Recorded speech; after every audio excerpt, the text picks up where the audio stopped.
The Nightingale and the Rose.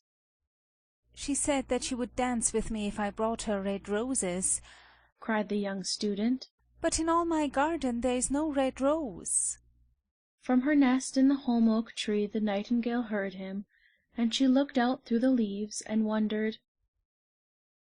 "No red rose in all my garden," he cried, and his beautiful eyes filled with tears. "Oh, on what little things does happiness depend! I have read all that the wise men have written, and all the secrets of philosophy are mine, yet for want of a red rose is my life made wretched." "Here at last is a true lover," said the Nightingale. "Night after night have I sung of him, though I knew him not. Night after night have I told his story to the stars. And now I see him. His hair is dark as the hyacinth blossom, and his lips are red as the rose of his desire. But passion has made his face like pale ivory, and sorrow has set her seal upon his brow."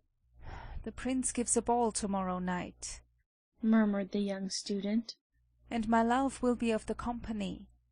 If I bring her a red rose she will dance with me till dawn.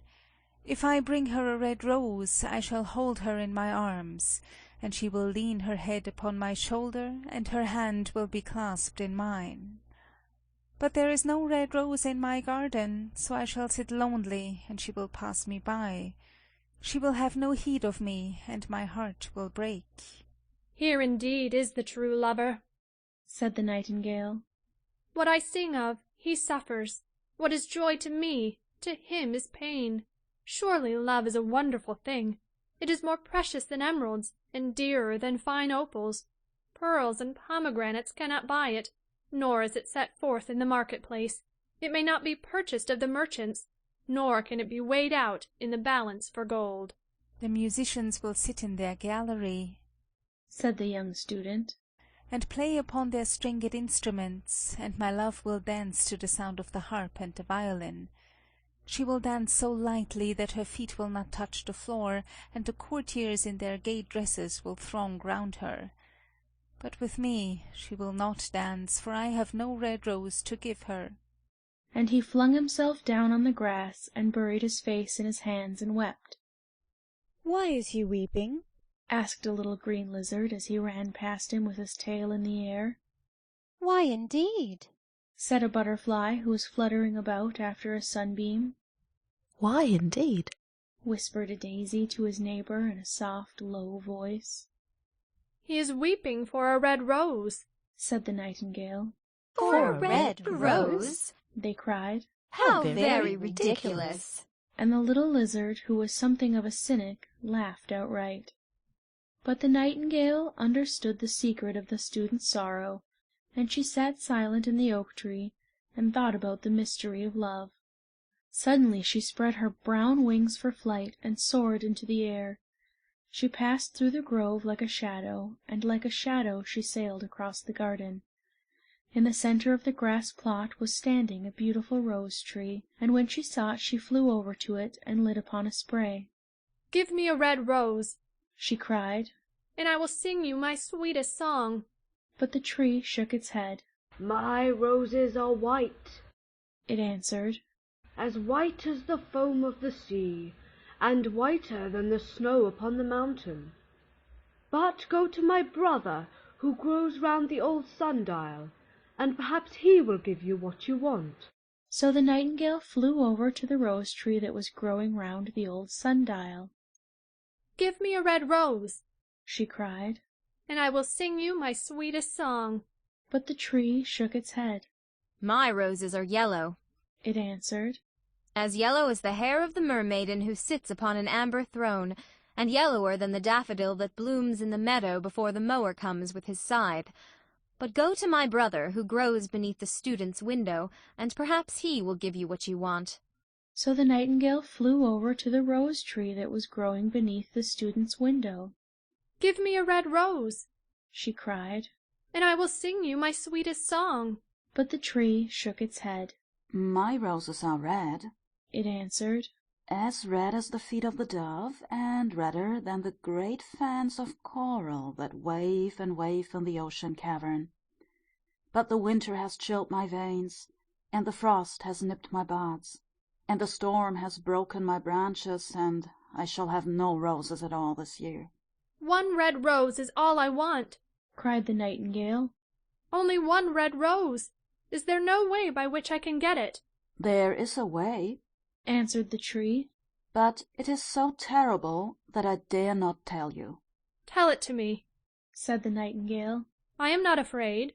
"If you want a red rose," said the tree, "you must build it out of music by moonlight, and stain it with your own heart's blood. You must sing to me with your breast against a thorn. All night long you must sing to me, and the thorn must pierce your heart, and your life blood must flow into my veins and become mine." "Death is a great price to pay for a red rose," cried the Nightingale, "and life is very dear to all. It is pleasant to sit in the green wood, and to watch the sun in his chariot of gold, and the moon in her chariot of pearl. Sweet is the scent of the hawthorn, and sweet are the bluebells that hide in the valley, and the heather that blows on the hill. Yet love is better than life, and what is the heart of a bird compared to the heart of a man?" So she spread her brown wings for flight, and soared into the air. She swept over the garden like a shadow, and like a shadow she sailed through the grove. The young student was still lying on the grass where she had left him, and the tears were not yet dry in his beautiful eyes. "Be happy," cried the Nightingale. "be happy. You shall have your red rose. I will build it out of music by moonlight, and stain it with my own heart's blood. All that I ask of you in return is that you will be a true lover, for love is wiser than philosophy, though he is wise, and mightier than power, though he is mighty. Flame-colored are his wings, and colored like flame is his body. His lips are sweet as honey, and his breath is like frankincense." The student looked up from the grass and listened, but he could not understand what the Nightingale was saying to him, for he only knew the things that are written down in books. But the oak tree understood, and felt sad, for he was very fond of the little Nightingale who had built her nest in his branches. "Sing me one last song," he whispered. "I shall feel very lonely when you are gone." So the Nightingale sang to the oak tree, and her voice was like water bubbling from a silver jar. When she had finished her song, the student got up and pulled a notebook and a lead pencil out of his pocket. "She has form," he said to himself as he walked away through the grove. "That cannot be denied to her, but has she got feeling? I'm afraid not. In fact, she's like most artists, she's all style without any sincerity. She would not sacrifice herself for others. She thinks merely of music, and everybody knows that the arts are selfish.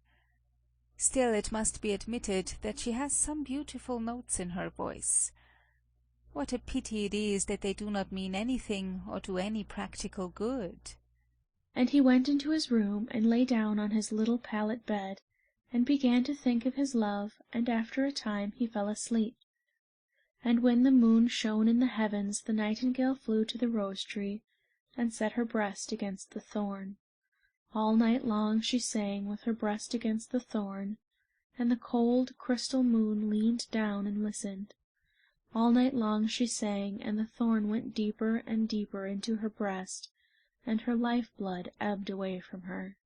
She sang first of the birth of love in the heart of a boy and a girl, and on the topmost spray of the rose-tree there blossomed a marvellous rose, petal following petal, as song followed song. Pale was it, at first, as the mist that hangs over the river, pale as the feet of the morning, and silver as the wings of the dawn. As the shadow of a rose in a mirror of silver, as the shadow of a rose in a water-pool, so was the rose that blossomed on the topmost spray of the tree. But the tree cried to the Nightingale to press closer against the thorn. "Press closer, little Nightingale," cried the tree, "or the day will come before the rose is finished." So the Nightingale pressed closer against the thorn, and louder grew her song, for she sang of the birth of passion in the soul of a man and a maid. And a delicate flush of pink came into the leaves of the rose, like the flush in the face of the bridegroom when he kisses the lips of the bride. But the thorn had not yet reached her heart, so the rose's heart remained white, for only a nightingale's heart's blood can crimson the heart of a rose. And the tree cried to the nightingale to press closer against the thorn. "Press closer, little nightingale," cried the tree, "or the day will come before the rose is finished." So the nightingale pressed closer against the thorn, and the thorn touched her heart, and a fierce pang of pain shot through her. Bitter, bitter was the pain, and wilder grew her song, for she sang of the love that is perfected by death, of the love that dies not in the tomb. And the marvellous rose became crimson, like the rose of the eastern sky. Crimson was the girdle of petals, and crimson as a ruby was the heart. But the nightingale's voice grew fainter, and her little wings began to beat, and a film came over her eyes. Fainter and fainter grew her song, and she felt something choking in her throat. Then she gave one last burst of music. The white moon heard it, and she forgot the dawn, and lingered on in the sky. The red rose heard it, and it trembled all over with ecstasy, and opened its petals to the cold morning air. Echo bore it to her purple cavern in the hills, and woke the sleeping shepherds from their dreams. It floated through the reeds of the river, and they carried its message to the sea. "Look, look!" cried the tree.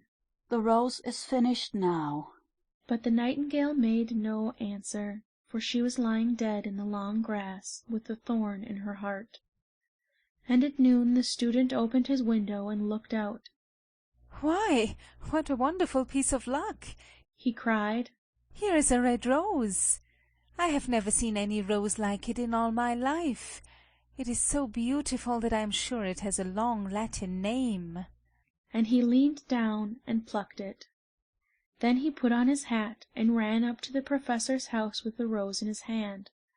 The daughter of the professor was sitting in the doorway winding blue silk on a reel, and her little dog was lying at her feet. "You said that you would dance with me if I brought you a red rose," cried the student. "Here is the reddest rose in all the world. You will wear it tonight next to your heart, and as we dance together it will tell you how I love you." But the girl frowned.